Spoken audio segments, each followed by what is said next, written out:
Sejam bem-vindos a mais um episódio dos Bastidores do Sucesso. Hoje trazemos alguém que nos ensina que a disciplina, ética, visão, preparação e um mindset altamente apurado podem nos fazer atingir níveis físicos, mas obviamente o nível físico que ele atingiu é o reflexo de uma estrutura mental implacável. Disciplina no treino, nutrição, uma boa alimentação e claramente um estilo de vida que lhe levou a ganhar. Em 2016, Mr. Fitness Cabo Verde, título nacional que de certa maneira lançou a carreira. 2018, campeão Grande Prémio P2K, categoria Classic Physique Portugal, vice-campeão mundial Masterman Physique. 2019-2020, campeão europeu Man Physique Master. 2022, campeão mundial Men's Physique até 1,76 m, 45, 49 anos. 2023, bicampeão mundial Men's Physique. 2023, vice-campeão absoluto entre campeões de várias categorias e outras várias medalhas que arrecadou. Como é que se constrói um campeão em fisiculturismo? Com trabalho sério, com dedicação. E principalmente com acreditar que é possível. Eu lembro-me que da primeira vez que eu competi, 2015, primeira vez que competi, fiquei em segundo lugar aqui no Mr. Fitness Cabo Verde e lembro-me de estar num ginásio e um amigo meu perguntar-me onde é que eu me via a competir. Eu disse-lhe que queria ser campeão do mundo. No entanto, tinha sido a primeira vez que eu tinha competido. Ele disse, tu pensas muito alto. Eu disse, sim, mas por isso que é sonho. Se não é para sonhar, nós não precisamos... Se não é para sonhar alto, não precisamos sonhar. Então, por isso que se chama sonho. E então, desde então, eu tenho vindo a preparar-me dessa forma. Sempre sendo o mais aplicado possível, o mais... trabalhador possível dentro das minhas possibilidades e nunca fazer menos daquilo que eu sei que eu consigo fazer. E graças a Deus esse juntar de trabalho, dedicação, disciplina tem dado frutos. Mas em que momento é que o Lino Rodrigues, um rapazinho de praia ali, decide, olha-se ao espelho e diz, eu tenho o que é necessário para ser fisiculturista profissional, que é a categoria que estás agora, sabendo o caminho que era preciso fazer, o nível de disciplina, ética de treino, conhecimento nutricional. Em que momento é que percebeu que podia fazer isso? Sinceramente, no início, eu não pensava em competir. A primeira vez que competi foi por insistência do dono de ginásio, o Décio, dono do ginásio Corpore, e a Vivi, que, juntamente com o Ricardo, quando estava a organizar o Mr. Fitness Cabo Verde, disseram para mim, tu tens potencial para competir. Eu disse, eu não, eu treino só para ter um físico impecável, estar na praia e estar a mostrar que eu tenho o abdominal trincado e não sei quantos. E o Décio disse-me, não, tu tens potencial e acho que devias participar. Eu só treino por gosto e não vou competir.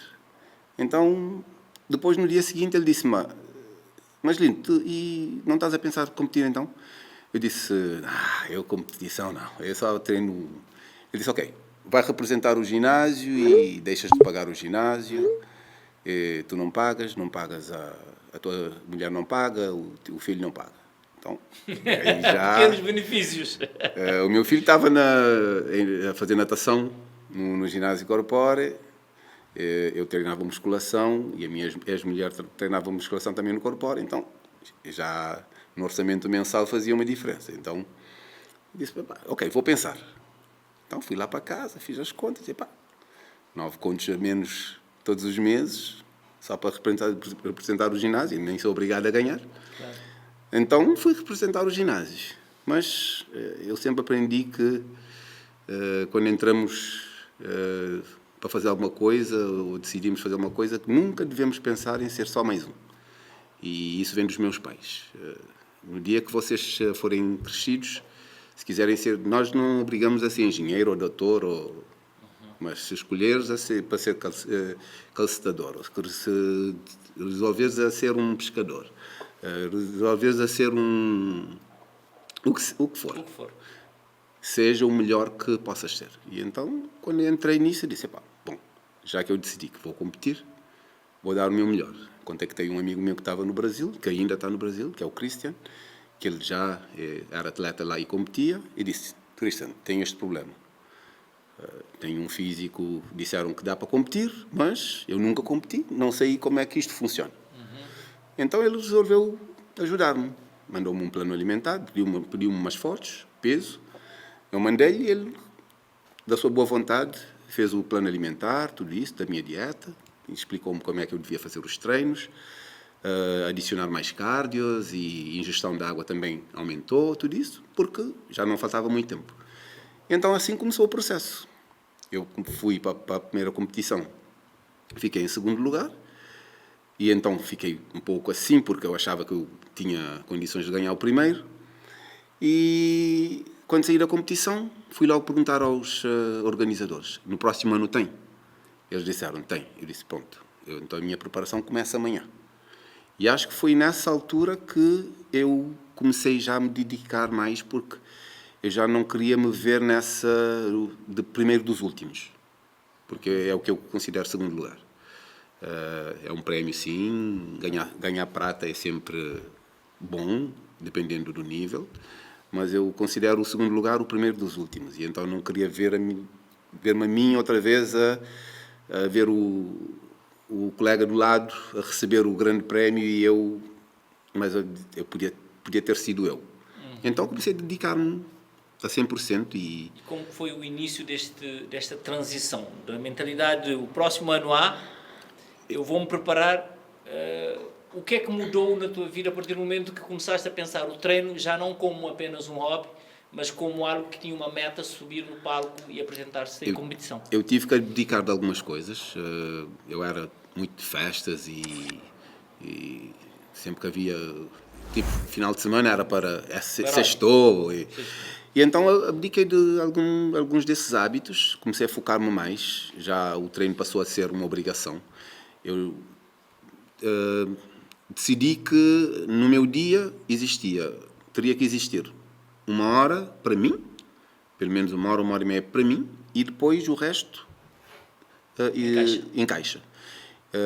Antes, tipo, eu fazia o treino, mas se desse. Decidi nesse momento que teria que ter um horário para treinar. Dependendo da escala do trabalho, eu teria que encaixar 1 hora e meia para mim, que era dedicado ao treino.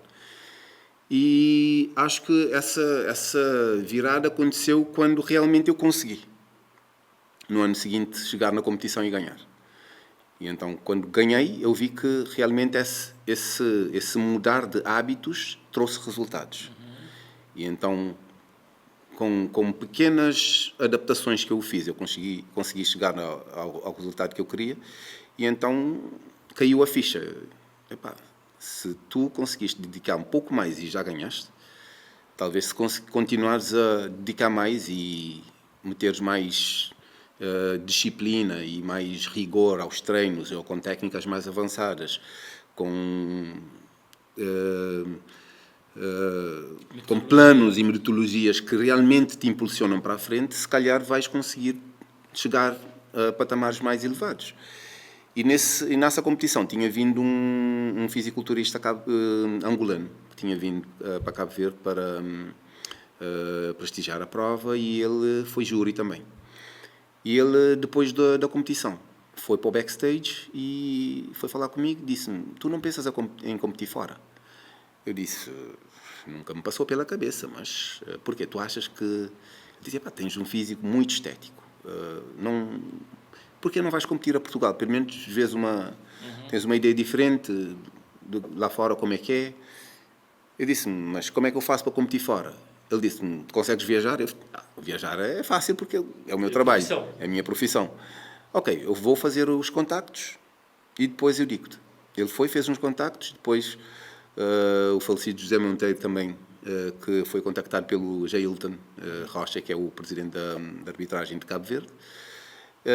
Eram amigos, então ele também fez o corredor com José Monteiro, E então ele disse-me, ele pode vir competir a Portugal dentro do campeonato português como atleta que é convidado dos Palop.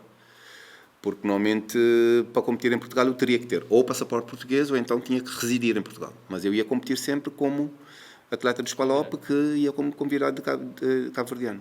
E então fui na primeira prova nos Açores, que era quando iniciava a época desportiva portuguesa. Fui em 2017, ganhei antigamente era, portanto hoje chama-se Classic Physique, mas antigamente eles chamavam de Men's Shorts.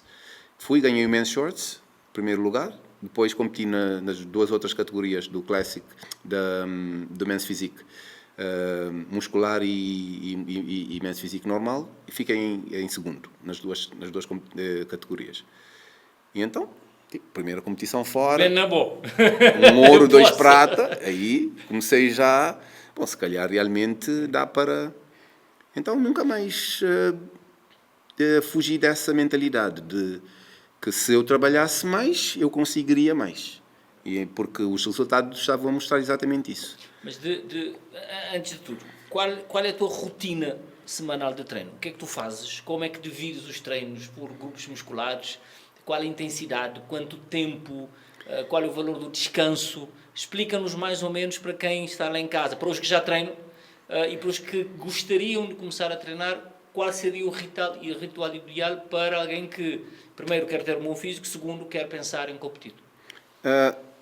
Treinar só para ter um bom físico, ou seja, um físico estético, saudável.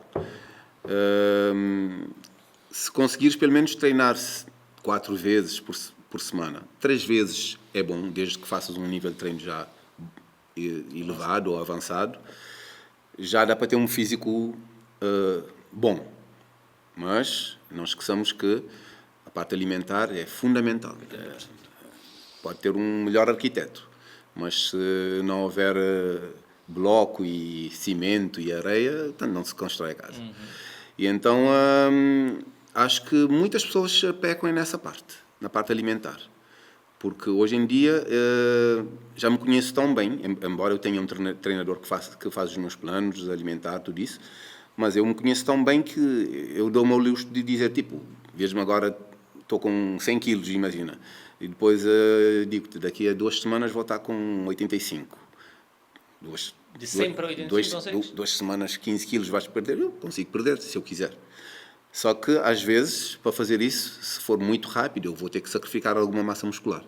Então, por isso que, hoje em dia, eu faço os planos direcionando de acordo com o objetivo que eu tenho mais para frente. Imagina que eu já fiz o meu programa que eu estou a pensar em competir em setembro, ou que estou a pensar em competir em novembro. E aí eu vou tentar saber qual é o tempo que eu vou ter que usar ou definir para não ter que fazer esse processo de uma forma abrupta ou rápida.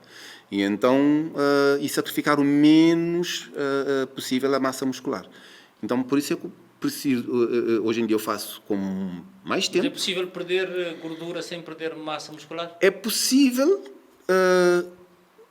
não sacrificar muito. Mas vai sempre um músculo. Vai um bocadinho, sempre vai um pouco.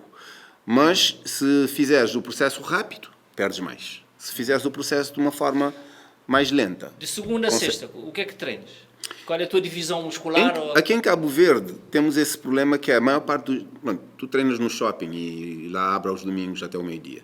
Mas a maior parte dos ginásios aqui em Cabo Verde abre de segunda a sábado. E então, lá fora, por exemplo, quando eu estou lá fora de Cabo Verde, se eu estou de férias fora de Cabo Verde, eu consigo fazer 3 dias de treino, descansar fazer mais 3, descansar outro. Porquê? Porque os ginásios já abrem todos os dias e, independentemente do horário, eu sei que não há fim de semana. Mas aqui em Cabo Verde, pelo facto de aos sábados fecha mais cedo e depois ao domingo está fechado, quase toda a gente faz segunda a sexta ou segunda a sábado e descansa os 2 dias no final de semana. Eu não sou exceção, apenas quando eu vou competir, que estou mesmo próximo da competição. Se tiver alguns ajustes que têm que ser feitos realmente, eu treino todos os dias. Mas não sendo o caso, eu descanso, portanto, treino de segunda a sábado. Treina pesado? Hoje em dia faço mais, não tão pesado como eu treinava antes, mas dentro do máximo que é o limite com técnica. Priorizo muito a técnica hoje em dia, portanto, é preciso lembrar que às vezes nós queremos colocar mais peso para as pessoas verem que nós estamos a colocar muito peso, mas depois acabamos por prejudicar a técnica. E então, prejudicando a técnica, deixamos de direcionar o estímulo para o músculo que nós queremos. Mas os treinos que eu faço hoje é mais direcionado para os pontos que eu preciso melhorar. E então vou estar sempre priorizando os músculos que eu preciso melhorar. Okay. Hoje em dia, segunda-feira, o que é que treino?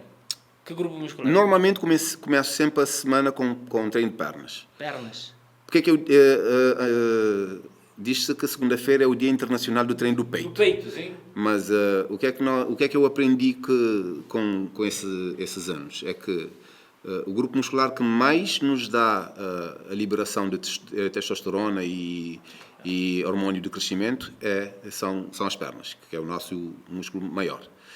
E estudos recentes têm mostrado que a longevidade está diretamente ligada à quantidade de músculo que nós temos nos membros inferiores. E então, treinando pernas segunda-feira, desde que tenha tido um treino bom, em que realmente vais passar 2 dias, 3 dias sentindo aquela dor de recuperação, então o que é que estás a fazer? Estás a potencializar os restantes músculos. Porquê? Porque essa liberação que o corpo vai ter de hormônio de crescimento, da testosterona, vai indiretamente também beneficiar os outros músculos que vêm a seguir. Então, o treino de peito ou o treino de costas, de ombros que vêm a seguir, vão estar todos a beneficiar desse grande treino que fizeste na segunda-feira. E tem outro ponto, que é o treino de pernas, normalmente é o treino mais difícil, que põe medo a toda a gente. E então, se já conseguiste iniciar a semana com o treino mais difícil, quer dizer que o resto da semana vai ser... Eu já tomei nota, vai ser próxima semana eu começo com pernas. Então, eu começo com a segunda-feira com treino de pernas, depois na terça-feira faço treino de peito e dou um estímulo nas costas, e depois na quarta-feira treino ombros e às vezes dou um estímulo no braço, porque antigamente eu dava, hoje em dia praticamente não treino o braço. Porquê? Porque o meu braço desenvolve muito rápido.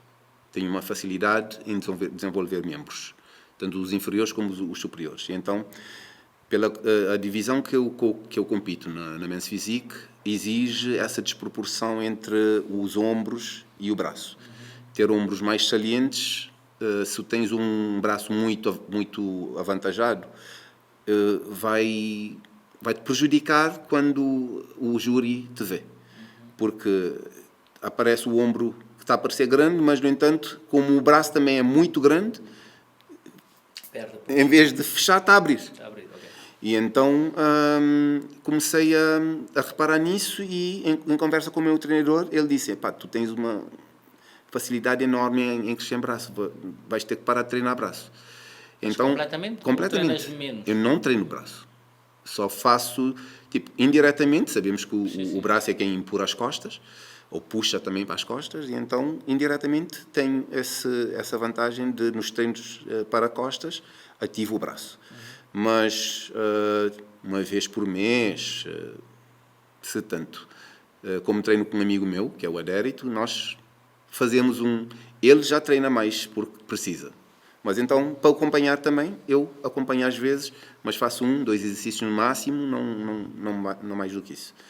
Então, como eu estava a dizer, portanto, faço ombros e abdominais na quarta-feira, depois na quinta-feira faço um treino volumoso de costas e dou um pequeno estímulo no peito, depois na sexta-feira faço pernas outra vez. O meu treino de pernas é sempre dividido. Na segunda-feira faço completamente com foco em quadríceps, portanto eu massacro o máximo possível o quadríceps, dou um estímulo no posterior no final do treino, um exercício, 2 exercícios no máximo. E na sexta-feira, que é o segundo treino de pernas, eu faço o contrário. Inicio com o posterior, dou o máximo de porrada no posterior e depois, no final, faço um estímulo no quadríceps. Tanto na segunda-feira como na sexta-feira também faço panturrilha, que é para completar os membros inferiores. E depois, no sábado, é essa questão de ver o que é que ficou menos trabalhado durante a semana. Então, começamos com uma ativação do ombros, depois, se sentirmos que o treino de peito na terça-feira não foi aquele treino que nós queríamos, vamos dar uma ênfase um pouco a mais no treino de peito, ou então se foi costas, damos também... Mas como costas foi na quinta-feira, normalmente fazemos ombro e depois damos um estímulo no peito. E cardio? Cardio eu faço todos os dias. Eu faço todos os dias. Neste momento estou a fazer 40 minutos em jejum. Segunda... Corrida, não, em jejum. Eu faço cardio moderado. Nunca fiz cardio corrida. O meu cardio é sempre caminhada rápida ou então bike. 40 minutos? 40 minutos. No mesmo dia em que faz um grupo eu faço todos os dias em jejum. Eu vou para o ginásio, eu levanto-me, vou para o ginásio. Faço 40 minutos de cardio, venho para casa, depois tomo um café, preparo-me, vou para o ginásio outra vez. Vais ao ginásio 2 vezes ao dia? Eu separo o cardio da musculação. Não faço no mesmo horário. Nos dias em que não me é possível fazer isso, por causa do trabalho, eu vou para o ginásio, faço o treino de musculação e no final então faço o cardio. Okay. Pelo menos 40 minutos também pós-treino. Qual é a diferença entre treinar um corpo masculino e um corpo feminino? Agora já vendo não a tua carreira, mas um pouco para... Eu entro nos ginásios, qualquer ginásio, eu já visitei muitos ginásios, o que eu vejo é muita pouca orientação para o pessoal, para nós que não somos competidores. Uhum. Ou tens a possibilidade de contratar um personal trainer. Mesmo eu, com o meu atrevimento, eu vejo que nem todos os personal trainers têm a preparação para evitar lesões, para tal.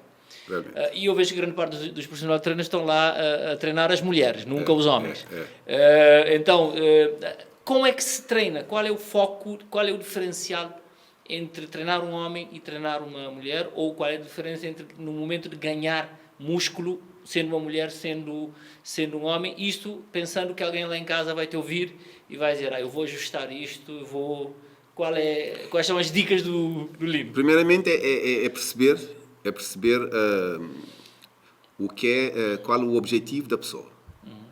Porque muitas vezes acabamos por querer ser nós a impor o que é que a pessoa vai fazer sem respeitar qual é o objetivo da pessoa.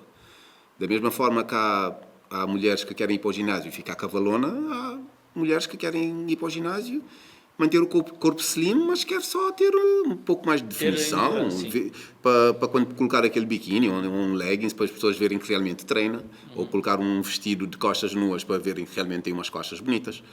Mas então temos que ter esse olhar clínico de saber, até nos homens, porque há homens que querem ir para o ginásio, mas só querem estar naquele limiar do fitness, que dá para ver que tem um ombrinho mais saliente, um peitinho, mas não quer estar musculoso porque quer manter aquele ar tipo de modelo, sem estar a exagerar nos músculos.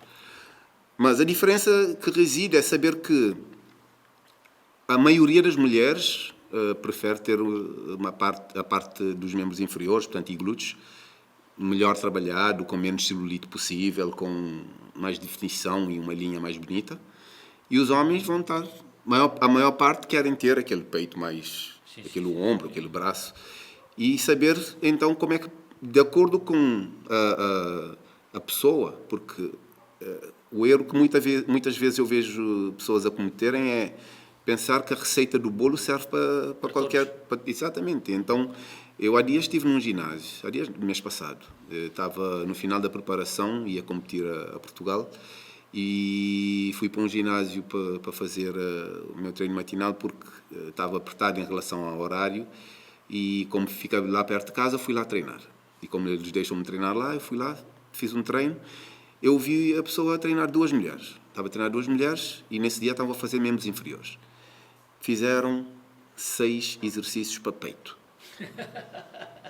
Com carga, e eu vi que as mulheres não estavam a executar tão bem, porque ele estava a exagerar na carga. Mas qual a necessidade de colocar uma mulher a treinar 6 exercícios para numa peito? só sessão. Para peito. Quer dizer, nem atletas, se calhar, que competem, fazem 6 exercícios para peito. Mulheres.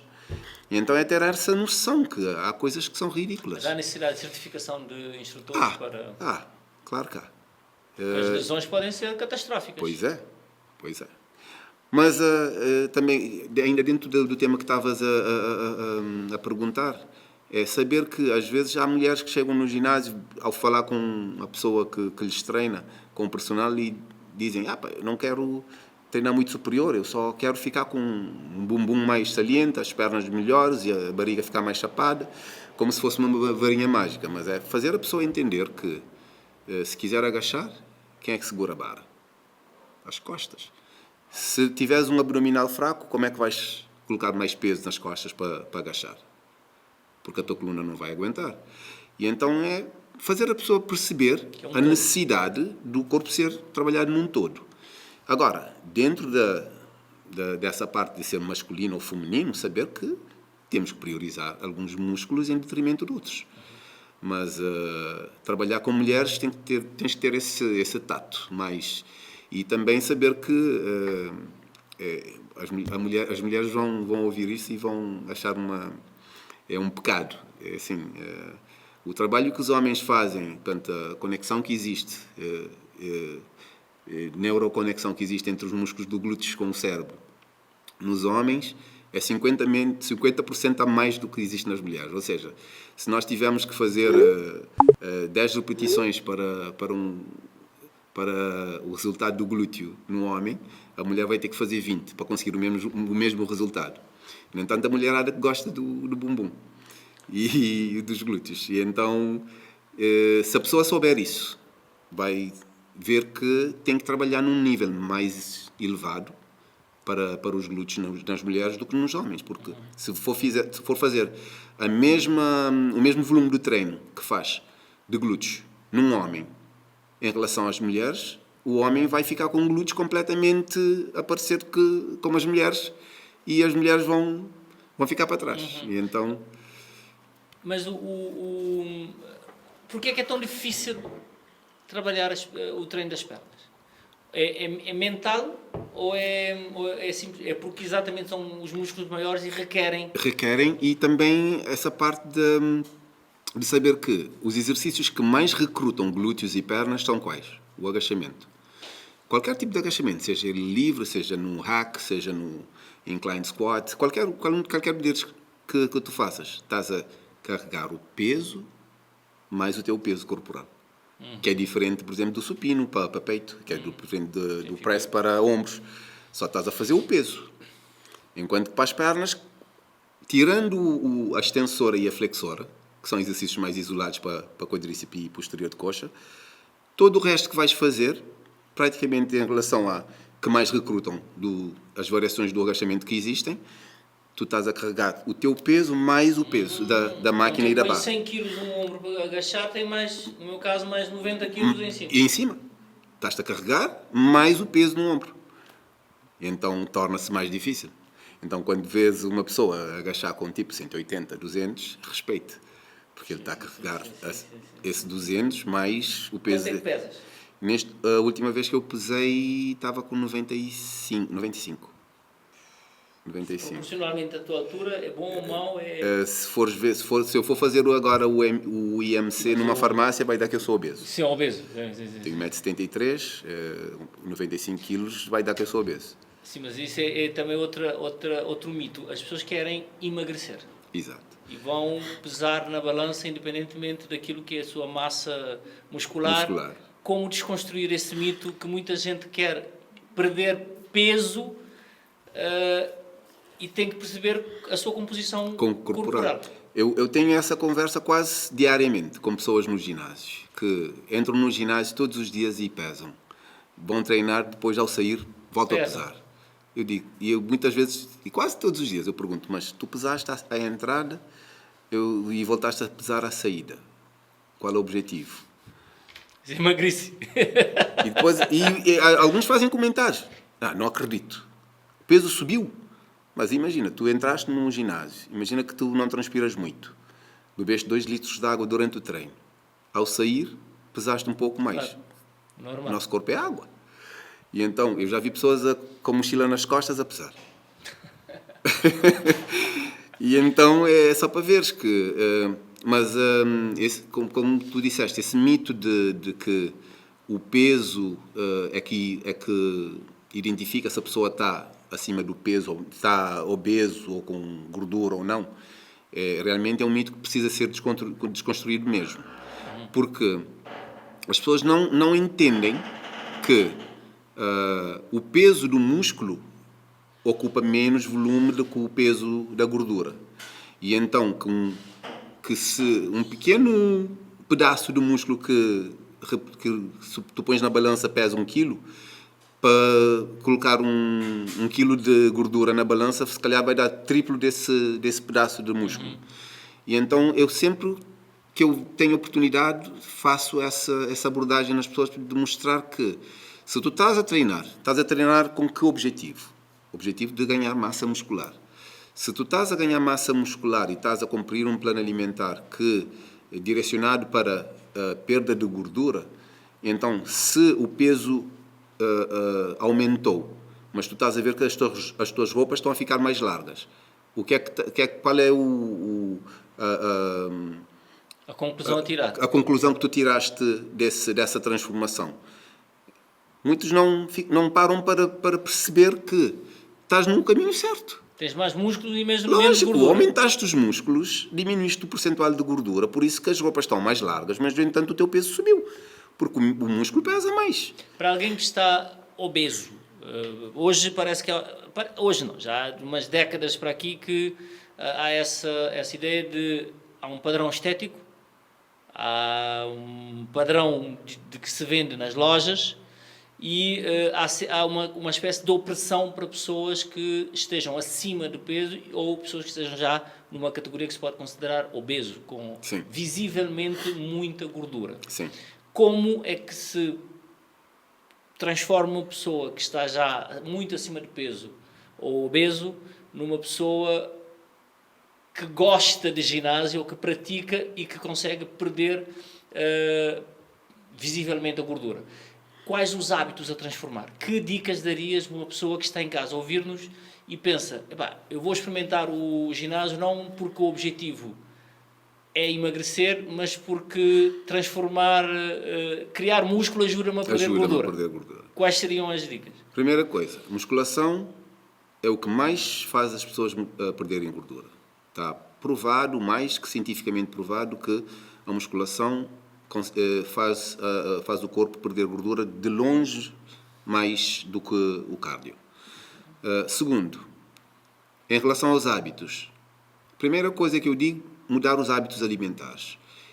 E os hábitos alimentares normalmente estão ligados a pessoas com quem andas, a lugares onde frequentas, e se souberes que realmente é isso que te faz estar nesses hábitos e a comer o que não deves, fugir um pouco desse meio. Pelo menos até atingires os teus objetivos e entenderes o que é que tu queres, o caminho que tu queres seguir. Não sendo possível afastar, porque realmente é dentro de casa que isso está a acontecer, ao menos então tenta cortar algumas coisas do teu hábito para não comprares. Ou não és tu que fazes as compras, mas então fala menos com o teu pai ou a tua mãe, qual é o teu objetivo, e talvez eles possam te ajudar no sentido de não comprarem para pôr em casa, e aí não te sentes tentado a comer ou a beber certas coisas que depois vão te prejudicar. Mas esse criar de hábito começa a ficar mais rotineiro quando a pessoa começa a ver resultados. A partir do momento que nós começamos a ver resultados, a tendência é não queremos mais parar. E o conselho também... uma coisa também que, em relação ao que estavas a dizer, hoje em dia tem desse corpo que Mas da mesma forma que tu disseste isto, eu vejo também que hoje tem essa parte do plus size, de se aceitar. Orgulho, não sei quantos, de aceitar que eu sou assim. Não. Se me disseres eu aceito que as pessoas gostem de estar com um corpo mais volumoso e se sintam bem, claro que eu tenho que aceitar, é a opção da pessoa. É saudável. Agora, e é exatamente chegar nisso, portanto, nós temos que lembrar que não é saudável. Dependendo do nível, e quando tu fizeste essa colocação, falaste em obesidade. Obesidade é doença. E então, quando já está no nível de doença, quem é que quer estar doente? Então, porque enquanto estivermos com 20, 30, no auge da nossa juventude, podemos até não dar tanta importância. Só que chegamos aos 40, tudo começa a descer. E aí começam a vir já outras doenças derivadas desses maus hábitos. Já a qualidade de vida é que se perde. Muitas pessoas começam a ter problemas conjugais porque a parte sexual começa a ficar comprometida. E então, porquê deixar chegar nesse nível quando eu posso tomar pequenas medidas quando eu estou nos meus 20 e nos meus 30 e não exagerar tanto? Portanto, o teu aconselhamento é começar ginásio e musculação cedo. Cedo. Porque, assim, as pessoas que treinam musculação e têm essa noção de que uma alimentação saudável está diretamente ligada à sua saúde e longevidade, dão-se ao luxo de certos exageros esporadicamente, claro, porque sabem que não vai afetar tanto essa parte da saúde. Porque eu sei que qualquer coisa que eu coma, por mais gordurosa que seja, por mais doce que seja, por mais açúcar que tenha, o corpo vai levar tipo 48 horas até realmente guardar como energia, como guardar como gordura. Então, nessa janela que eu tenho de 48 horas, será que eu não posso aumentar um pouco o meu cardio amanhã? Ir até a praia, que nós temos tantas praias bonitas para fazer um pouco de natação, fazer uma caminhada à beira-mar, ir para o ginásio, se eu faço 1 hora de treino, fazer 1h20, e automaticamente esse exagero que eu fiz ontem, eu fiz anteontem, deixou de fazer efeito no meu corpo. Então, são pequenos ajustes que nós podemos fazer para... Lino, agora, açúcar e álcool. Como é que condiciona o teu condicionamento físico? Álcool, segundo eu tenho estado a ver, prejudica a todos os níveis e durante muito tempo. Açúcar. Muitos estudos demonstram que o açúcar é o grande vilão das doenças contemporâneas. Todos os cancros, todos os problemas renais, tensão alta, tensão baixa. Como é que esses dois elementos que são considerados hoje vilões da alimentação e da nutrição influenciam o teu preparo físico? Como tu disseste, portanto, todas as doenças praticamente e todos os males que hoje em dia se vê a nível da saúde das pessoas estão diretamente ligadas ao açúcar. E eu lembro-me de, há uns anos atrás, eu vi num programa em que Cabo Verde era considerado, se a memória não me falha, o 3º ou 4º país no mundo em que se comia mais saudável. Porquê? Porque Cabo Verde comia-se o que a Catara dava. Nós descascávamos para comer. Hoje em dia nós desenlatamos, nós deixamos de comer as coisas que vêm da terra, que os animais que nós criávamos, e então passamos tudo no industrializado. Se formos ver o que é que os alimentos industrializados têm, todos têm açúcar.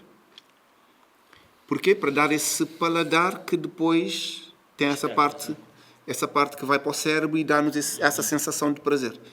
E então é por isso que se diz que a criança, desde pequena, tu vês uma criança que nasce, começa a amamentar, depois começa a ser introduzidos pequenos alimentos.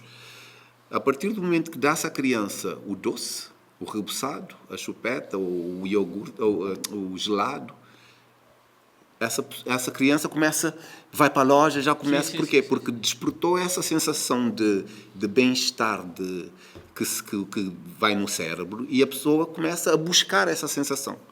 É por isso que se diz que o açúcar é a primeira droga que existe no mundo. Exatamente. Tira-se Legal. tira-se o açúcar de pessoas, há pessoas que começam a ter tremores. Porquê? Porque falta de açúcar. Mas a um atleta de alta competição recomendarias o corte total no açúcar? É assim, eu digo, o que é que quando as pessoas me perguntam, fazem esta questão, o que é que eu digo? Não adiciona nada que já esteja pronto, o açúcar em nada que já esteja pronto. Fizeste um café, vais pôr açúcar para quê? Tu gostas do sabor do café ou gostas do sabor do açúcar? Porque a partir do momento que adicionas o açúcar, deixaste de sentir o sabor do café. Foste à procura desse sabor doce do açúcar, não do café. Por isso que as pessoas, no primeiro dia que tiram o açúcar do café, isto não bebe. Depois de uma semana, eu nunca mais vou colocar o açúcar no café, porque comecei a sentir o prazer do café. E então, eu digo, nada que esteja pronto, coloca o açúcar. Eu sei que o bolo põe-se o açúcar na confecção do bolo, ok. Mas passou por um processo, foi para o forno, perdeu alguma caloria e agora vais comer esse pedaço de bolo, mas vai ser agora. Porque depois já sabes que não vais fazer amanhã ou à tarde, outra vez, e não vais exagerar na quantidade. Agora, quando tens esse hábito de colocar açúcar em tudo, depois comes um iogurte, tens de pôr açúcar. Vais beber um café, tens de pôr açúcar. Depois vais, não sei o que, vais pôr açúcar. Então, mas na tua dieta de preparação de treino, tentas, o que é que cortas e o que é que suplementas? Eu não corto, tipo, ok, tenho o meu plano, que eu tenho que seguir. O que é que comes? Basicamente, nos meus planos, em relação às proteínas. Proteínas, eu estou a falar do alimento, ok? Proteínas que estão sempre incluídas nos meus planos, ovos. Tenho uma das proteínas que mais faço utilização. Peito de frango também, uso muito. Peixe, pelo facto de nós termos peixe também aqui em Cabo Verde fresco, com qualidade, também está sempre presente nas minhas dietas. E algumas vezes uso carne vermelha, mas esporadicamente em algumas fases da preparação, nem sempre. Normalmente, quando estou mais próximo das competições, às vezes a última refeição tem carne vermelha, mas pelo facto de, às vezes, estou dessa fase já do low carb e então esse processo de estar a dormir com um alimento que demora mais tempo a ser ingerido, então para não sentir fome. Porque depois, na rotina diária que eu tenho, eu levanto-me de manhã e depois vou ter que fazer o cardio 1 hora, já próximo da competição faço 1 hora de cardio em jejum, e então é mais nesse sentido de não sentir fome para ter um sono mais tranquilo. E arroz? Arroz entra na minha dieta. Eu estava a falar das proteínas. Para além disso, dessas proteínas que eu falei, entra também o whey protein. O whey protein tem sempre nos meus planos. Normalmente costuma ser... Diário e quantas doses? Diário. Costuma ser de pós-treino e às vezes tenho, tipo, no período da manhã, entre a primeira e entre o café da manhã e o almoço, às vezes no lanche que eu tenho de manhã, às vezes tenho whey protein. Ou então, entre o almoço e o jantar, no lanche da tarde, às vezes tem whey protein. Mas normalmente costuma estar no pós-treino. E que outros suplementos? Creatina? Creatina, eu faço uso há, neste momento, 11 anos. O que é que tem de tão maravilhoso na creatina? Eu abro em qualquer página e está lá o endeusamento da creatina. Mas o problema é que a creatina é o suplemento que mais estudos tem. Podes abrir a internet e procurar por estudos, vais encontrar milhares. Grandes estudiosos da parte da medicina e da... Mas o que é que faz? Qual é o efeito da creatina no corpo e no treino? O que é que no início, a creatina considerava-se um ergogénico, ou seja, era até proibido porque achava-se que dava um boost a mais que os atletas não podiam utilizar porque senão estava numa guerra desigual com alguém que não utilizasse. Mas depois viu-se que não era por aí, que era um suplemento. Creatina sem treino não tem efeito. Não tem efeito. Mas, por isso é que a creatina pode ser utilizada por pessoas também que não treinam. E estudos mais recentes mostram que a creatina não tem um benefício só para os músculos. Ou seja, a creatina, para quem treina, tem uma vantagem. Porquê? Porque faz o corpo recuperar mais rápido entre uma série e outra. E então tu consegues, se eu tomo creatina, eu consigo fazer uma série e daqui a poucos segundos estou próximo para executar a próxima série porque já recuperei as minhas reservas, enquanto que tu se calhar precisas de mais tempo para recuperar e fazer a mesma série com o mesmo peso. Mas os estudos mais recentes têm mostrado que a creatina não tem só benefícios nesse aspecto do treino e do músculo, mas tem benefícios na parte cerebral. Cognitiva, né? Exatamente. E então, a ponto de que hoje a creatina está-se a utilizar na terceira idade para pessoas como prevenção do Alzheimer, do Parkinson. E então, se eu tenho um suplemento que ajuda-me a ter mais músculos, que ajuda-me na regeneração neural, ou seja, protege os meus neurónios para não envelhecerem e eu não ter doenças que depois possam, então, neurodegenerativas, que me possam vir a provocar o Alzheimer ou o Parkinson na velhice. E para além de outros benefícios que a creatina tem, então, porquê? E que não tem nenhuma contraindicação. Que inclusive hoje em dia dá-se em crianças em idade escolar com score nas escolas um pouco mais baixas para melhorarem a sua função cerebral e passar a ter melhores notas. Então, se tem tantos benefícios, por que não utilizar? Top 3 suplementos ou top 5 suplementos que recomendarias a quem esteja ativamente a fazer de 3 a 5 ou a 6 treinos semanais? Creatina em primeiro lugar, multivitamina, whey protein. Eu gosto muito da betalanina como pré-treino. Pré-treino, porque ele atrasa um pouco essa sensação de ardor e queimação muscular. Ou seja, se eu conseguir dar 12, vou dar 15. E os aminoácidos, eu gosto também muito de tanto os EAAs como os BCAAs, que são os aminoácidos de cadeia ramificada que o nosso corpo não produz. Então só nós conseguimos via... E Cabo Verde já tem oferta de tudo o que é preciso para que um atleta de alta competição como tu tenha acesso a um bom preço? Não como eu gostaria, mas melhor também do que... tens acesso, não é? Mas melhor do que era antes. Hoje em dia, pronto, pelo menos, como eu digo sempre, uma coisa é precisar de algo e não encontrares, outra coisa é encontrares, mas o preço é um pouco mais alto do que encontrarias lá fora. Pelo menos tens para comprar. O triste é ter o dinheiro no bolso e não conseguir comprar porque não tem. E ainda na alimentação de alimento, o que é que recomendas o corte total quando se quer ganhar massa magra, combinado com um treino de hipertrofia ou de sobrecarga? O que é que recomendarias, o corte total, e o que é que recomendarias em termos de alimento que se pode encontrar em Cabo Verde para que os atletas ou os aficionados consumam? Há certos alimentos que utiliza-se hoje em dia que se puder estar longe, evite, que é tipo a salsicha, considerada do pior, se não o pior alimento do mundo. Pipoca de micro-ondas, também considerada um dos piores alimentos do mundo. Mas eu não sou muito de cortes, ok? Dei esses dois exemplos pelo facto de estudos mostrarem o quão prejudicial são esses alimentos para o nosso organismo e pelo facto de ter visto o processo de fabricação desses alimentos. Fabrica-se basicamente com restos de tudo que tu possas imaginar. E adiciona-se tudo que tu possas imaginar também de químicos.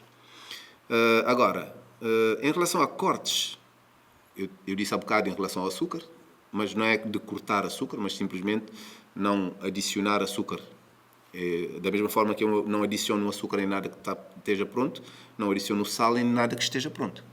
Eu vejo muitas pessoas que hoje em dia têm problemas de hipertensão arterial porque têm esse hábito de o arroz, não, está sem açúcar, está sem sal fino. Vai comer uma salada, tem que adicionar sal. Vai comer uma carne, não, está com pouco sal, adiciona. E então, comer esses ingredientes, o açúcar e o sal, nesse estado puro, que vai diretamente acrescentado depois do alimento estar pronto, torna-se ainda muito mais prejudicial. Mas eu sou fã do equilíbrio, dependendo do objetivo que a pessoa tenha. Se quiseres ser um atleta de alta performance, que são os atletas que competem, tens que saber que há certos sacrifícios que tu tens que fazer, há certos cortes que tu tens que fazer em relação a quantidades, em relação a periodização ou prioridade.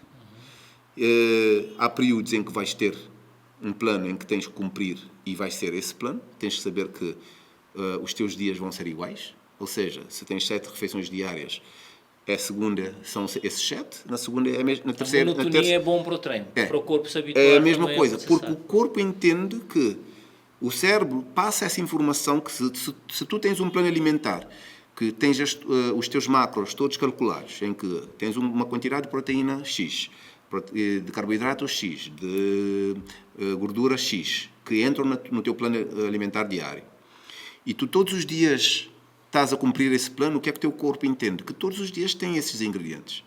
E então, claro, para além de se preparar, não guarda. Porque ele sabe que vai chegar. Sabe que vai chegar, então usa. Eu dou um exemplo, por exemplo, com a água. O que é que o atleta de fisiculturismo faz quando vai fazer uma competição na última semana da competição?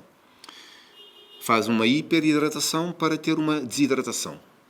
O que é que o atleta de fisiculturismo faz? É exatamente brincar com o seu cérebro e com o seu corpo. Ou seja, ele pega e joga com ele. Faz o corpo funcionar da forma que ele quer. Então, inicia, por exemplo, eu vou competir no sábado. Eu inicio a segunda-feira, por exemplo, com 12 litros de água. 12? 12. Por dia? Vou beber 12 litros na segunda-feira. Vou para a casa de banho 5 em 5 minutos. Na terça-feira vou beber 10. O corpo vai entender que eu estou louco. O meu cérebro vai mandar mensagem: deixem a água sair porque este gajo está louco.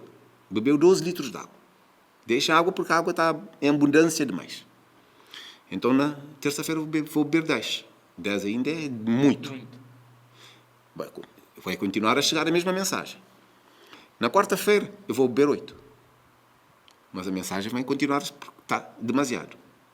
Na quinta-feira eu vou diminuir para 6. Vou cortar o sal. O que é que segura a água no corpo? O sal. O cérebro ainda continua a mandar mensagem porque 6 litros ainda é muito. Vai continuar a mandar mensagem. Deixa a água sair porque o gás está bem demais. Na sexta-feira eu vou diminuir, vou colocar 2 litros. Mas o cérebro ainda não percebeu que está a descer, mas porque ele está a receber água. Mas só que agora já não tem o sódio que segura a água. E eu estou com 2 litros agora na sexta-feira. Chego às 8 da noite, por exemplo, de sexta-feira, e sei que vou competir no sábado à 1 da tarde, eu vou cortar a água, não vou beber mais. Mas o cérebro ainda não percebeu que eu não vou beber água. Ele vai deixar a água sair. Tira, então. Vai sair. Tu vais continuar a mijar. Depois, no sábado, quando acordas de manhã, estás tudo a mijar. A boca começa a ficar seca, porque já a água está a sair demais e não está a entrar. Chegas na hora de competição, estás todo desidratado, a pele toda colada. Porquê? Porque fizeste também todo o trabalho de acabar com a gordura que está debaixo da pele e agora querias só tirar essa água para o corpo ficar realmente só fibra. Como é que se aprende isto? Eu creio que todo mundo que ouviu essa explicação... Eu sinceramente não sei quem descobriu isso. Isso vem de lá de trás dos atletas do tempo do Arnold e do Lihane e outros que fizeram o processo muito mais cedo do que eu. Eu já encontrei a papinha feita. Como eu digo, eu na minha infância vi muitos atletas cabo-verdianos a competir no ginásio desportivo, em uma época que o fisiculturismo era alto em Cabo Verde. Vinham atletas de São Vicente competir aqui na praia, era todo um alvoroço. Eu ia lá ver, ficava todo... Mas o conhecimento que eles tinham em relação à dieta e essa parte da preparação pré-prova era completamente diferente das informações que nós temos hoje em dia. Portanto, há atletas cabo-verdianos que eu conheci naquela época que tinham um físico de tal forma excelente que, com as informações que tinham e as condições que tinham, que eu fico a imaginar que se fosse hoje, com as informações que nós temos hoje, o que é que eles seriam. E então, graças a Deus, nós tivemos essa papinha feita de pessoas que fizeram o teste na própria pessoa, claro, com o corpo deles. E hoje nós estamos a beneficiar dessas informações para tirarmos o máximo proveito do nosso físico e chegar numa competição com mais estética, com mais qualidade, graças a informações que outros talvez tiveram que experimentar mais coisas e fazer mais ensaios para... E tomar coisas proibidas. O que é proibido hoje? Já experimentou? Nunca foi parte da sua preparação? Os anabolizantes, esses que transformam... É assim, enquanto se compete no amador, eu hoje em dia sou profissional, mas enquanto se compete no amador, tem a WADA, que é a instituição internacional sobre antidoping, e que vão selecionando atletas e depois tu tens que fazer os testes e depois que eu ganhei o Campeonato do Mundo 2022, eles então selecionaram dentro desse rol de atletas que tinham que fazer os testes e tudo isso, e eu tinha que dar a minha morada, localização. A cada 15 dias tinha que fazer a atualização. Tipo, esta semana vou estar em Cabo Verde, ou vou estar nos Estados Unidos, ou vou estar em Portugal, a morada vai ser esta, o contacto vai ser este. Ou seja, a qualquer hora eles podiam chegar lá e fazer o teste, para ver se realmente não estás a utilizar nada que seja proibido. Depois que tu passas para o profissional, já deixam de fazer testes.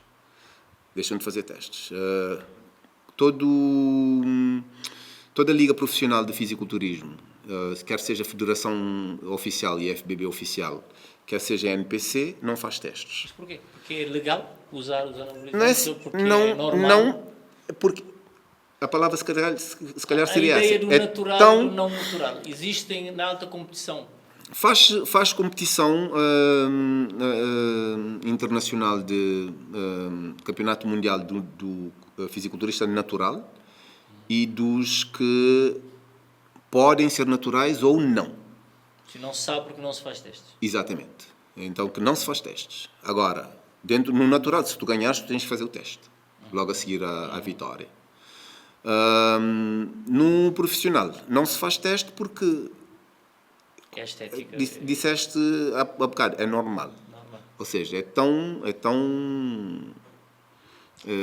banalizado mundialmente. Sabe-se que ninguém natural atinge determinada performance física, não é? Porque tens um auge que o teu corpo aguenta chegar. Sim. E depois de lá, se quiseres dar um próximo passo, e então há certas substâncias que às vezes... de certa maneira tolerado nesse meio. É tolerado. Portanto, não é algo visto como algo tenebroso ou não? Não. Ok. Não.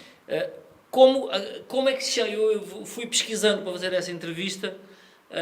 Como é que chamas o teu treino? Aqui uma das perguntas é equilíbrio, treino, força, hipertrofia, os básicos, o que é que metes, a questão de treino livre, essa pergunta, esse bloco vou-te fazer uma vez para poderes explanar. Se usas ainda o ar livre para treino, que equipamentos é que usas em termos especiais? Eu era para trazer os 2 equipamentos que me vendeste tempos atrás, ainda os uso, são de boa qualidade. Se treinas, o que é que de específico nos podes, que nome tem o teu treino? Para que se alguém quiser também imitar, seguir o caminho, falar contigo, como seguir? Eu basicamente faço treino no ginásio. Clássico. O clássico treino do ginásio, com máquinas e não só peso livre, mas máquinas também. Sou muito adepto do peso livre, porque essa parte de ter que... Embora o treino com máquinas seja mais seguro, porque hoje em dia, principalmente, a biomecânica de certas máquinas Já acompanham aquilo que é o... tem direcionado mesmo para o músculo-alvo, o movimento é tão direcionado, preciso e tão direcionado para onde querem atingir, que torna-se realmente mais vantajoso para quem quer realmente ter essa parte estética. Mas eu gosto muito do treino livre, porquê? Porque treinos livres tu consegues colocar a tua articulação numa posição que seja mais benéfica para ti.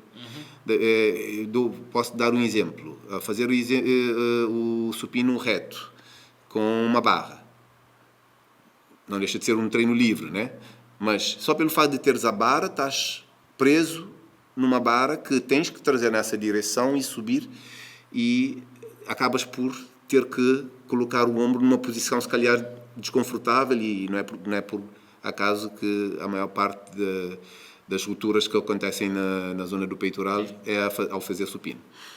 Mas só o facto de utilizares uns halteres em detrimento da barra, já consegues trazer o ombro mais para baixo e colocar a articulação numa posição mais vantajosa, em que tu consegues chegar e atingir o músculo-alvo de uma forma mais benéfica e mais vantajosa para ti.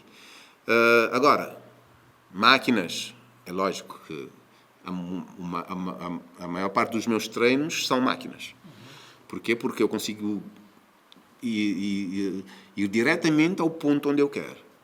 Mas não fico sem fazer treino livre, porque acho que essa parte de saber equilibrar o peso e saber direcionar o peso para o ponto onde tu queres e ter essa adaptação do teu corpo de acordo com a mobilidade que tu tens, acaba para dar um up, a ser uma mais-valia para a pessoa. E então, quando uma pessoa treina e não vê resultados, isso significa o quê? Está a treinar mal? Nem sempre é treinar mal, mas às vezes já chegou num nível que está-se a sentir confortável E não evolui. E está a fugir do desconforto. Uma coisa que eu digo sempre é: o treino não pode ser confortável. O treino é desconfortável. Tem que ser desconfortável. Se tu sabes que vais subir vais deitar num leg press, vais colocar 200 quilos, vais fazer 10 repetições. Tens capacidade para fazer essas 10 repetições tranquilamente. Vais colocar esses 200 quilos e fazer 10 repetições, estás a fazer o treino dentro da sua zona de conforto. Então, o que é confortável não... É obrigatório fazer um upgrade se quiseres... Lógico, se quiseres dar o próximo passo, ver resultados, vais ter que fazer isso. Porque se estás dentro da tua zona de conforto, o que é que está a acontecer? Não está a haver rompimento de fibras. Se não está a ter rompimento de fibras, o que é que o corpo vai depois regenerar? É mesmo. O crescimento muscular acontece pelo rompimento de fibras e o corpo regenerando essas fibras para... Então, quem levanta às 5 da manhã, como eu, o ginásio está cheio. Eu passei uns tempos em São Vicente e quando voltei aqui, o horário que era quase de loucos, 5 da manhã, parece agora uma coisa normal. Então, quem levanta às 5 da manhã, às 6 da manhã, às 7 da manhã e vai ao ginásio e continua na sua zona de conforto, é melhor ficar em casa. Não, é sempre bom ir ao ginásio, é sempre bom. Para crescer não funciona. Agora, há uma barreira que separa a inatividade do trabalho para a hipertrofia. Eu lembro uma vez, eu disse para a minha mãe vai fazer a caminhada matinal todos os dias e o meu pai também vai fazer. Então eu disse à minha mãe que ela faz passeio matinal. Não ficou contente. Não ficou contente. Eu disse: o meu pai faz cardio, mas tu fazes passeio matinal. E ela achou que eu estava a diminuir o esforço dela. Eu disse: mamã, tu tens que entender que tu estás fora do grupo que se diz de... faltou uma palavra agora. Quando a pessoa não faz nada. Inativos. Dos inativos. Não, inativo. Faltou uma palavra. Bom, vamos considerar inativo. Mas eu disse-lhe: Não estás neste grupo. Mas também não podes dizer que estás no grupo dos atletas. Que fazem cardio, porque o teu não é cardio. Porque para ser cardio tu tens que ter essa parte do ritmo cardíaco a acelerar e o teu não acelera. Estás a fazer um passeio tranquilo, andar tranquilamente. Que de certa forma é o que fazem grande parte dos de terceira idade, eu vejo andar, a passear de manhã, mas sem nenhum ritmo. Exatamente. A recomendação é que de facto tenham algum... Que tenha um pouco da aceleração do coração. Se não vais exagerar para que excedas, claro. Mas a minha mãe é hipertensa, então não quer também que isso aconteça, mas tem que acelerar um pouco, tipo, ao menos para ficares ofegante um pouco. Então, se não há aumentar o ritmo um pouco. Eu vou, a partir da manhã, quando saio para casa para ir ao ginásio, vou alertando a dizer, aumenta o ritmo. Lino, e falando, é inevitável falar de lesões. Qual é a tua rotina de descanso, sono, para higiene, digamos assim, mental, para manter o teu corpo apto a fazer um novo treino e, em casos de lesões, recuperar rapidamente? Eu gostaria de descansar mais. Já houve tempos em que eu dormia mais, que tinha mais tempo para descansar. Hoje em dia, devido a alguns compromissos que eu tenho com algumas pessoas que eu me propus a treinar e acompanhar, e graças a Deus tenho visto bons resultados e isso tem-me motivado realmente a continuar a vê-los a evoluir. Então hoje em dia descanso menos, aliás. Mas eu gostaria de descansar pelo menos, tipo, de dormir umas 7, 8 horas por noite, mas hoje em dia, devido à minha rotina, o número de refeições que eu tenho que fazer por dia e tudo isso, e acabo por ter que sacrificar um pouco o sono em detrimento de conseguir fazer todas as refeições dentro daquele horário que é suposto eu comer a cada pelo menos 2 horas e meia, 3. E então, sempre, incluindo à noite? Incluindo à noite. Menos no momento que eu estou deitado. Okay. Isso não. Mas, a partir do momento que eu me levanto, eu vou fazer o cardio, eu volto, faço a primeira refeição. Imagina que eu fiz a primeira refeição às 7. Nunca é às 7. Mas se eu faço às 8, depois vou ter que comer às 10h30 ou às 11. Depois aí, a cada 2 horas e meia ou 3 horas. Então, se formos fazer as contas, eu tenho 6 refeições, mais um pós-treino. A única refeição que tem uma diferença de 1 hora é essa refeição pós-treino, que eu faço o pós-treino agora e depois daqui 1 hora eu faço mais uma refeição sólida. E então, 6 vezes 3, 18. Se eu colocar 18 horas num dia de 24, sobraram 6. Então, algumas refeições eu diminuo para 2 horas e meia, exatamente para poder descansar e chegar às 10h30. E hoje em dia pus uma meta que é tentar dormir pelo menos 10h30 no máximo para eu estar na cama. Porque estava numa rotina de dormir às 11h30, meia-noite, e depois levanto-me às 5 e tal. Antigamente até tinha 2 pessoas que eu treinava às 5 da manhã, então levantava-me às 4 e tal. Então estava a dormir 4 horas de sono por noite. Mas faz a vida também de personal trainer? Sim. Profissional? Sim. Tem algumas pessoas que eu treino de manhã, à tarde. Mas lesões, como é que lida com lesões? Já se lesionou muitas vezes ou a sua técnica impede? Desde que eu me lembro de treinar mesmo a sério, a única lesão que eu contraí assim mais séria foi agora, há 1 ano e pouco atrás, no joelho. Mas foi uma lesão que, não por negligência, não por ter feito um treino errado, mas sim por uma rotina de desgaste. Exaustiva. E também por de uma certa forma hereditária. Meu pai tem prótese nos 2 joelhos, a cartilagem desgasta e ele teve que colocar prótese nos 2 joelhos. O meu irmão mais velho não tem prótese, mas tem problema também de desgaste da cartilagem do joelho. E então tive recentemente a fazer uma consulta nos Estados Unidos em que o médico disse-me: tens histórico na família? Eu disse: tenho. Ele disse-me: quando é que tiveste essa lesão? Eu disse: um dia no ginásio, a fazer um exercício que eu estou farto de fazer, com um peso que não é nem 50% do que eu costumo fazer. E estava a aquecer com o peso e, no entanto, eu senti esse desconforto, parei. Dei um tempinho, fui fazer outra vez, voltei a sentir um pouco de dor, parei. Quando cheguei em casa, o joelho começou a inchar. Coloquei gelo, tudo isso, depois consultei um fisioterapeuta amigo meu, fiz algumas sessões com ele, depois ele começou-me a mostrar algumas formas de fazer ativação, porque comecei a perder massa muscular nessa perna. Porquê? Porque essa parte neural protege esse joelho, porque estás com dor, protege. Toda a força fazia na perna esquerda. Então comecei a perder músculo. Ele disse, tens que fazer alguma coisa.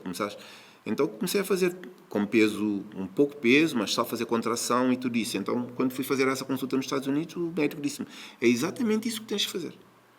Porque esse desgaste vais continuar a ter porque tens já essa parte hereditária. Idade para colocar prótese? Não tens. Porque és muito novo. Nós só colocamos a prótese no joelho, se não me lembro disso, a partir dos 60 ou 65. E então, tu estás com 40 e tal, não vais ter... Ser elegível. Não vais ter nenhum médico que vai te colocar uma prótese no joelho. Então vais ter que lidar com isso, continuar a treinar, proteger o máximo da tua massa muscular que tu tens na perna, para continuares a ter mobilidade, a ter qualidade de vida, porque se parares, vai começar a atrofiar e aí agora sim vão começar os problemas. Mas neste momento não tens... Eu faço treinos, já não faço treino como fazia antigamente, já o volume de treino diminuiu bastante, embora nos últimos anos não tenha sido a minha prioridade treinar pernas, devido à categoria que eu compito, em que exige-se, antigamente eram calções até passar o joelho, nem apareciam as pernas, nem se viam as pernas. Hoje em dia, devido à parte estética, começou a ter um desfazamento completamente, os atletas com uma parte superior enorme e depois a parte de membros inferiores diminuta. E então começaram a reduzir os calções por forma a incentivar os atletas a também treinar a parte de baixo. E passou a ser um dos critérios de avaliação também. E então diminuíram os calções. Mas eu nunca tive esse problema porque eu sempre, em todas as competições que eu já fiz lá fora, quando eu despia-me para pintar, os atletas diziam-me, o que é que tu estás a fazer nesta categoria? Porque o músculo que mais eu tenho desenvolvido são as pernas. Então agora, sabendo que tenho esse problema no joelho, faço um treino já muito mais específico. A carga já não é o que era, mas para compensar essa pequena diferença que agora tenho na perna direita em relação à perna esquerda, eu faço mais repetições na perna direita do que a perna esquerda. Imagina, se eu faço 15 com esta, faço 12 ou 10 com esta.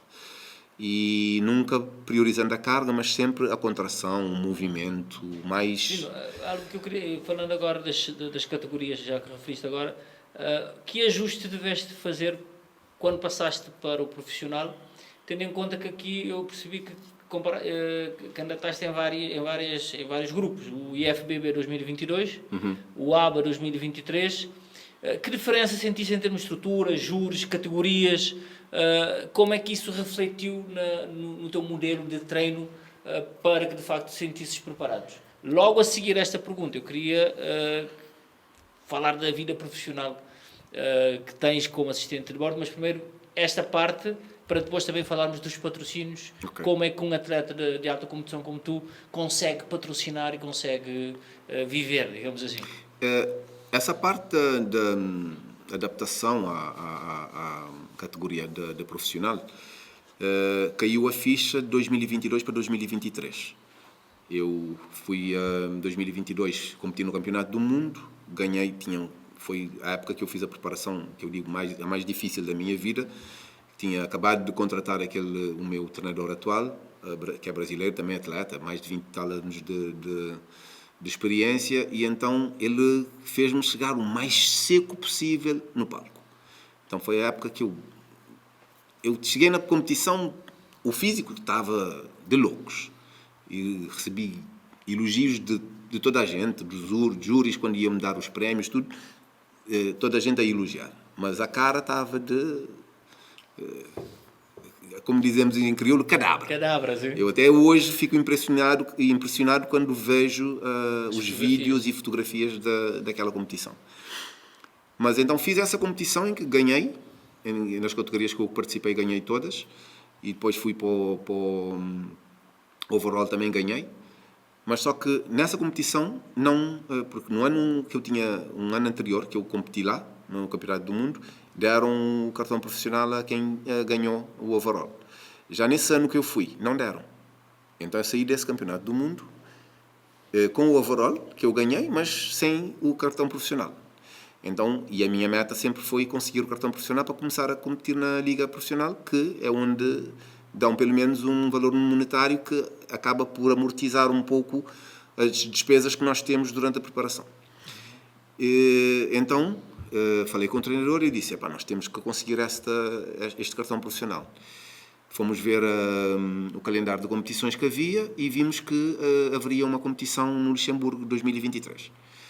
E falamos, ele disse, ok, nós fazemos assim, vamos para Luxemburgo, competimos no Luxemburgo, como lá vão dar cartão profissional. O nosso objetivo vai ser esse, ir a Luxemburgo, ganhar o absoluto, que é o overall, e conseguir o cartão profissional.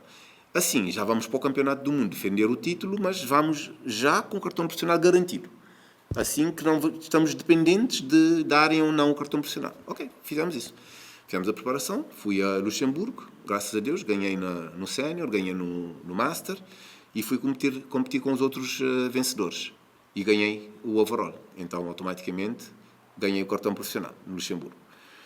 Então, a seguir a essa competição, já ia para o Campeonato do Mundo. Ele disse-me, agora vamos chegar no Campeonato do Mundo com um físico para eles ficarem espantados. Então, desse físico mais traçado, mais slim, nós aumentamos a comida, aumentamos um pouco o volume de treino, mas mantivemos o cardio como se estivéssemos a fazer para manter o físico mais slim. Para quê? Para ter mais volume, mais tamanho, mais densidade muscular, mas com os mesmos cortes. Chego no Campeonato do Mundo, vou competir no Master, ganhei no Master. E depois, primeiro competi no Sénior. Fui no Sénior, fiquei, acho que não me lembro se foi terceiro ou quarto, nessa competição. Quando já não estava habituado a não ser chamado, tipo, no fisiculturismo os 5 primeiros, dizem o first call out. Portanto, os 5 que são chamados primeiro são aqueles que já sabem que vai ser o primeiro, segundo, terceiro, quarto e quinto. Não fui chamado não fui chamado no top 5. Não fui chamado no top 5. Eu lá atrás a pensar, o que é que se passa?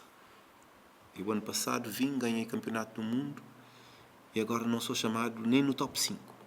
Onde é que eu errei? Depois, pronto, esperei, saí da competição. Eu fiquei à espera, então, dos júris mudar. Quando eu vi os júris a mudarem, então era a minha chance de lhes perguntar qual for o critério. Então fui no presidente do júri e perguntei, eu sou atleta. Ele disse, sim, do Cabo Verde, não é? Sim. Eu te conheço. Eu disse, mas o que é que se passou? Ele disse, como assim?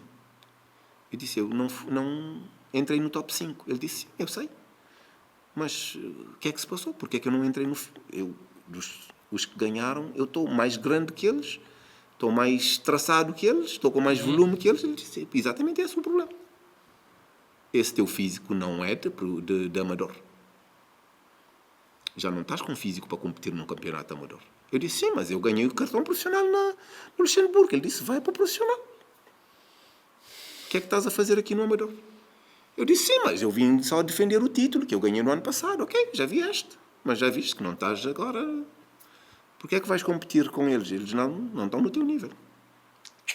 Foi... Então, obrigado a aumentar de... Eu disse, ok, já percebi. Agora estás numa outra liga. Vai competir com quem agora está na mesma liga do que tu. Então foi aí que eu, depois de sair dessa competição, contactei a federação, inscrevi-me no profissional porque já tinha ganhado o Procard, paguei as cotas que tinha que ser pagas e depois então comecei a traçar os planos para fazer a minha primeira competição em profissional. Então a primeira competição profissional fiz em Espanha, no Arnold Classic, que aconteceu em Madrid no ano passado, que foi uma confusão total para mim, porque eu cheguei lá,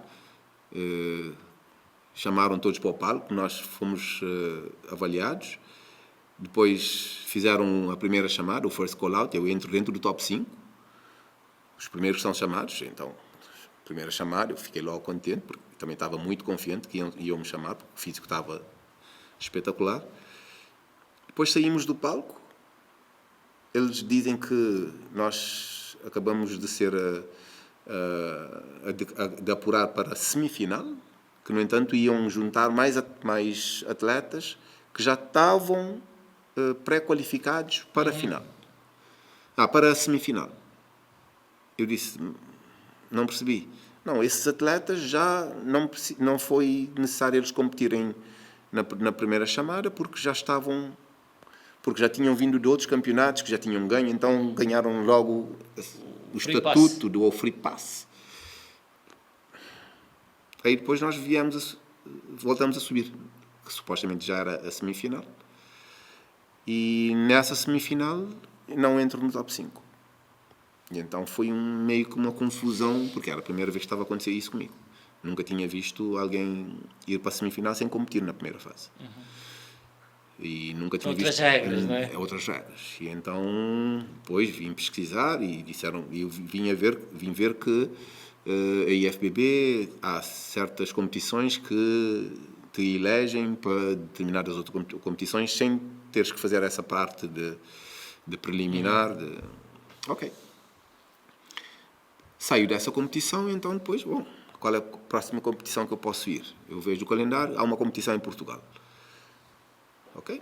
Então vamos preparar para Portugal. Foi em outubro que eu competi em Espanha. Portugal seria início de dezembro. Continuei a preparação. Fui a Portugal, ganhei a minha primeira competição profissional em Portugal. E depois de lá fiquei um tempo em off com mais comida, mas sempre seguindo um plano alimentar. E iniciei este ano então a primeira competição que fui fazer agora em Portugal, numa outra federação, depois de fazer porque há duas federações maiores, a IFBB oficial, que é a federação onde a Federação Cabo-Verdiana é afiliada, e há a Federação NPC, que é quem organiza o Mr. Olímpia nos Estados Unidos, competição maior. Esse é o objetivo? Então, é um dos objetivos. Hoje em dia já não sei tanto se quero ir, porque devido a certas outras prioridades que eu tenho, já encastarapazinho. Como é que é competir com 48 anos? Eu comecei a competir bastante tarde. Sim, sim. Então, da primeira vez que eu competi, eu tinha 37. E então eu lembro-me que o rapaz que me ganhou na competição de 2015 tinha, se não me engano, 23, 24, e eu tinha quase o dobro da idade dele. E então comecei a competir tarde e depois comecei então a gostar disto e a seguir e a fazer como nós falamos lá mais atrás, e aí comecei a atingir certos objetivos que depois eu queria mais, e hoje com 48 eu ainda continuo a achar que há algo que mais. falta. Como é que um atleta como tu em Cabo Verde, país pequeno, como é que consegues patrocínios? Aqui queria trazer a tua vida profissional, perguntando como é que equilibras a tua vida como assistente de bordo de uma empresa já há muitos anos, a abertura da empresa para te apoiar, quem são os teus maiores financiadores e o que é que gostarias de ter de Cabo Verde como Estado para alcançar esses sonhos que ainda podem estar ao teu alcance, mesmo tendo 48 anos? É assim, hoje em dia o que é que se vê dos atletas que são os mais referenciados a nível mundial? Só vivem para isto. Vivem para treinar, comer, descansar e fazer advertising. Enquanto que eu tenho que trabalhar, tenho que fazer as minhas funções diárias, tenho que cuidar dos meus projetos e outras coisas que eu tenho, e para além disso tenho que treinar, tenho ainda compromissos com outras pessoas que eu tenho que treinar e por aí vai. Então torna-se um pouco mais difícil realmente conciliar tudo isso, mas como se diz, cavalo corre por gosto não cansa. E eu faço com gosto e tenho prazer em conseguir conciliar tudo isso, porque também, a par do fisiculturismo, essa vida da aviação é uma coisa que me fascina. Uma paixão enorme. Mas eu não compreendo como é que um campeão mundial não tem mais patrocínio. É assim, a Cabo Verde ainda, não sei, mas Cabo Verde ainda, o atleta de fisiculturismo não é, não sei, não é visto como algo que se calhar seja saudável.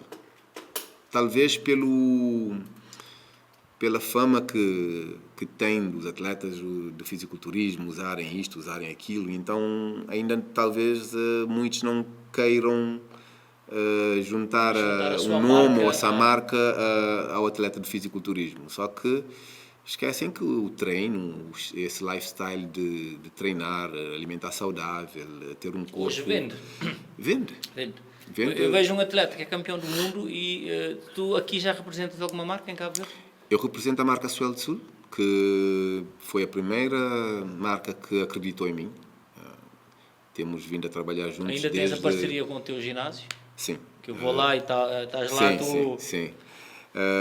Foi a primeira marca que acreditou em mim lá atrás, quando eu não tinha nada, tinha ganho um simples campeonato aqui em Cabo Verde. Acreditaram em mim, somos uma loja pequena, mas podemos dar estes suplementos de 3 em 3 meses. Ou seja, dentro de nunca tem nem que é pouco trabalho. E os teus amigos ajudam? Agora, estavas-me a contar que...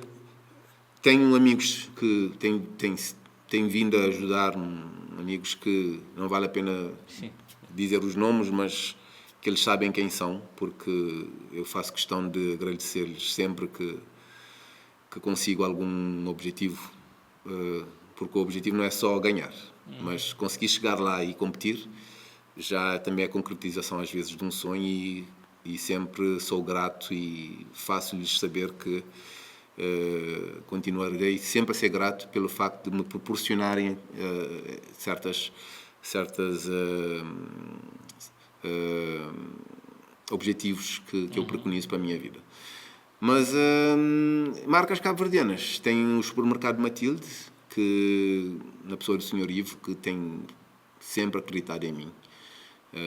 Praticamente nos últimos anos tem sempre me apoiado nas competições mais grandes que eu fui. Quer seja com valores monetários que depois ajudam nas inscrições, no pagamento dos custos da viagem, alojamento e não sei quantos, mas às vezes também em até compras no supermercado e imagina, dar uma caixa de peito de frango a um atleta, ajudaste bastante. Uma boa ajuda. Recentemente consegui também com uma empresa que tem um aviário, começaram a fornecer-me... Direto à fonte. Ovos, que é das proteínas que mais uso, que é através de uma das alunas minhas, portanto ela que é gerente lá, e conseguimos então com o dono do aviário fornecer-me esses ovos. Então semanalmente fornecem-me os ovos, que acaba por reduzir bastante os meus custos, tendo em conta que eu uso em média 5, 6 paletes de ovos por semana. Já houve tempos que eu usava mais, hoje em dia 5, 6 paletes por semana, quase um palete por dia. E então tem o Mito Monteiro também na Ilha do Sal, que de todas as competições que eu fiz, com exceção da primeira, tenho utilizado os calções que subo ao palco. Sempre ele é que me forneceu os calções, e para além disso, alguns vestuários que ele me oferece também para fazer a divulgação da marca. Mas e os TACV, tu não serias uma boa cara para os TACV? És assistente de bordo? Sinceramente, assim, eu sou daqueles que protege a TACV com unhas e dentes. Mas em relação a essa questão de... Também não é obrigatório fazer. Pois mas é. Pronto, Em relação a essa questão de atleta... Eu estou aqui a meter uma cunha para ti, quer dizer, és a cara, de certa forma... Para dizer sinceramente, eu tenho... É o meu calcanhar daquilo, se calhar. Eu fico um pouco triste, porque eu acho que a TACV podia aproveitar mais dessa parte de ter um atleta. A TACV deve ser a única companhia no mundo que tem um atleta comissário de bordo que é campeão, campeão mundial. E então nunca utilizaram isso. Mas eu vejo isto como uma falha geral do empresariado cabo-verdiano. Quando eu vim do Campeonato do Mundo, eu vim via Portugal. Eu estava de férias. Não me lembro se estava de férias ou se eu tinha pedido folgas acumuladas. E então eles disseram-me, porque o avião estava a vir de uma manutenção na Etiópia. E então teriam que mandar uma tripulação para Lisboa e depois a tripulação estava a trazer passageiros. Assim o avião ia para Lisboa e trazia passageiros já no percurso Lisboa-Praia. Eles contactaram-me e disseram, nós gostaríamos que trouxesses o voo, tendo em conta que estás em Lisboa, aí não teríamos que mandar ninguém para lá, só mandávamos a restante tripulação e encontravam em Lisboa. Eu prontifiquei-me para trazer o voo. Então pedi que enviassem a minha farda, enviaram a minha farda e eu trouxe o voo. Então quando cheguei, tinha sido o avião, lembro-me que, se te lembras, o avião quando chegou tinha as cores da TAG. Então foi a primeira vez que o avião foi para a manutenção e veio com as cores da TACV, da Cabo Verde Airlines. E então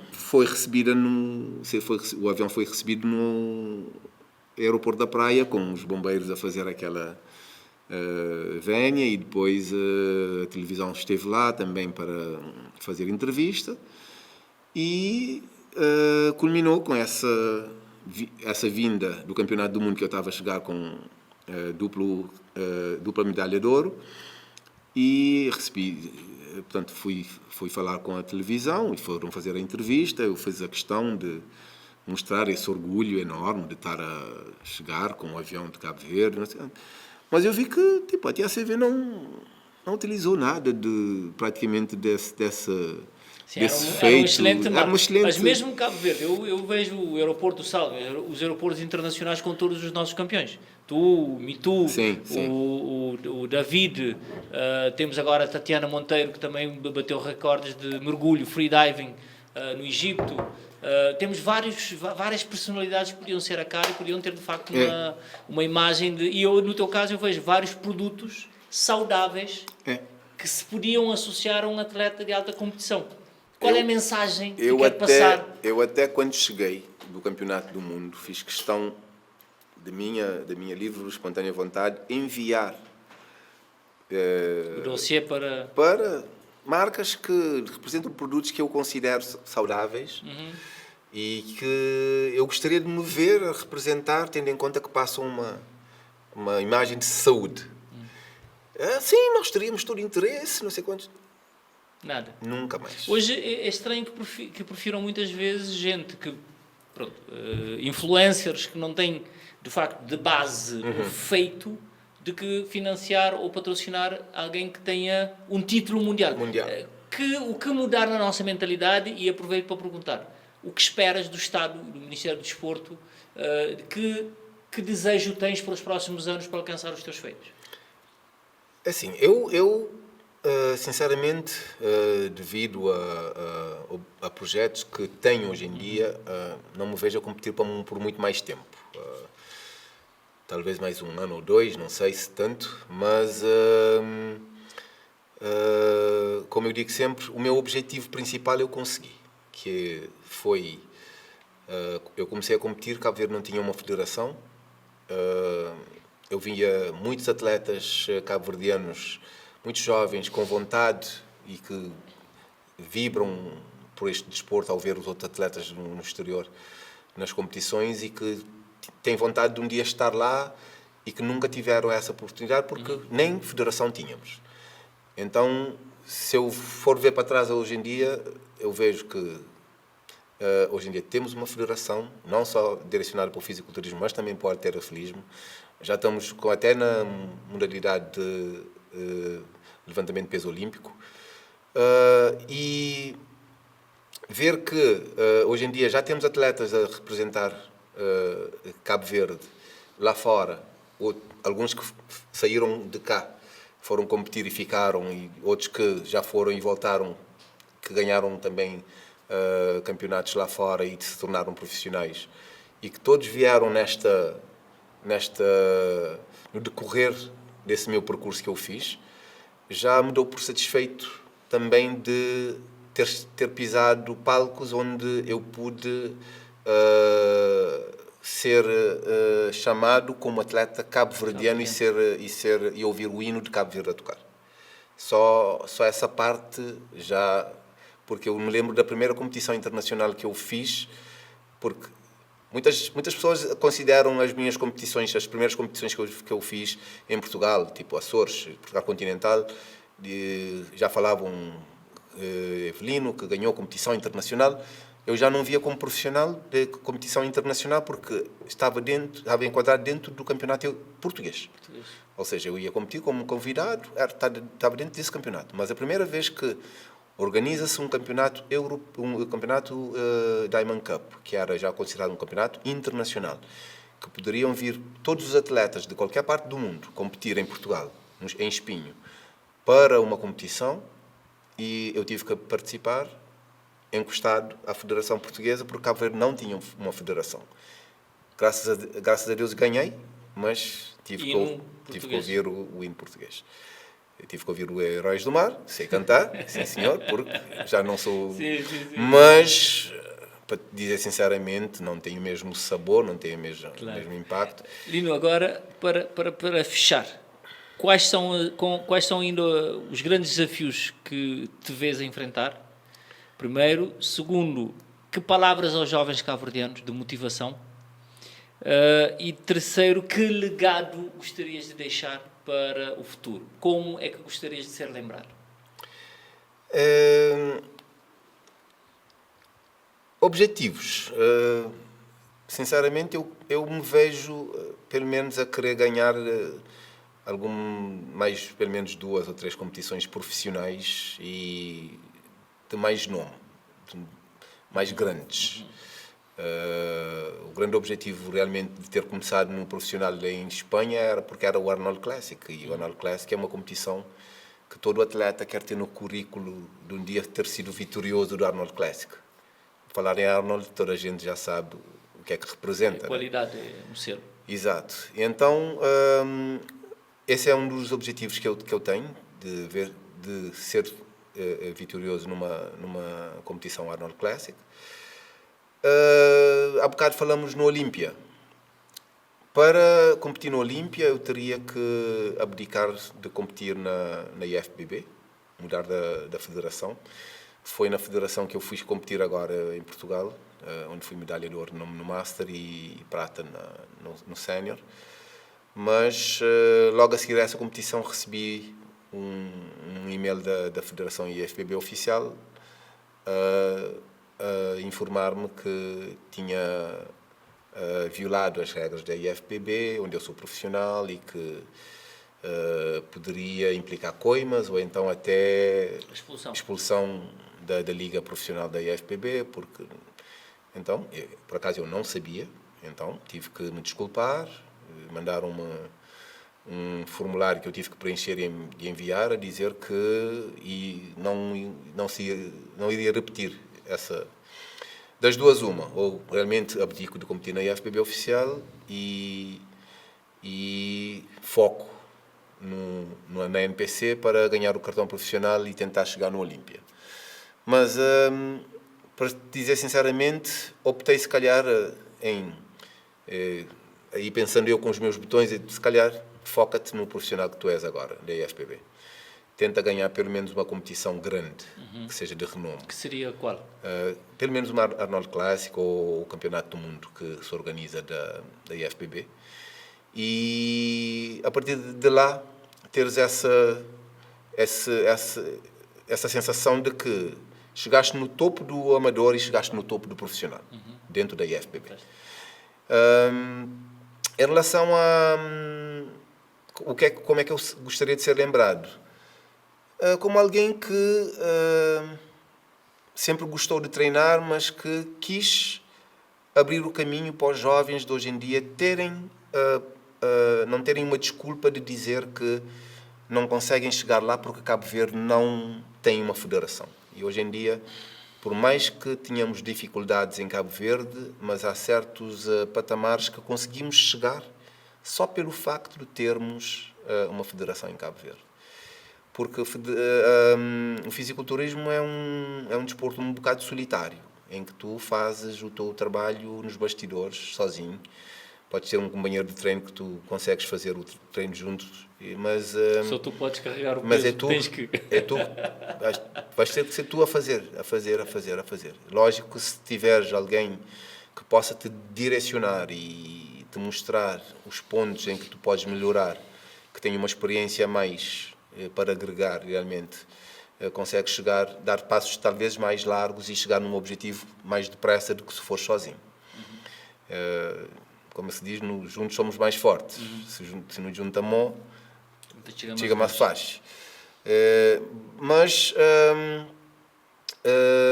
basicamente é isso, de acreditarem que conseguem. Muitas vezes nós não conseguimos coisas porque simplesmente temos essa mentalidade pequena de que, pelo facto do Cabo Verde ser pequeno, que nunca... Temos mais problemas que as soluções. Exatamente. Eu não sou assim. Eu gosto de me ver lá em cima. E eu sempre que penso que é possível, pelo facto de eu levantar da cama e conseguir respirar e estar a caminhar sozinho, já é sinal que Deus deu uma oportunidade para qualquer coisa que possa vir. Então, não há bem maior do que isso.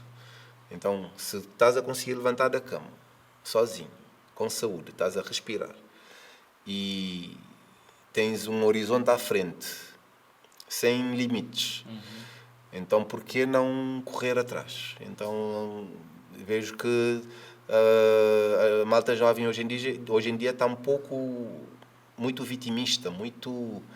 de criticar, sim, é mais de criticar do que fazer por merecer. Muitas pessoas chegam em mim a perguntar: mas eu quero ser atleta, mas aqui não tem ajuda. E eu pergunto: o que é que tu fizeste? O que é que tu tens para oferecer?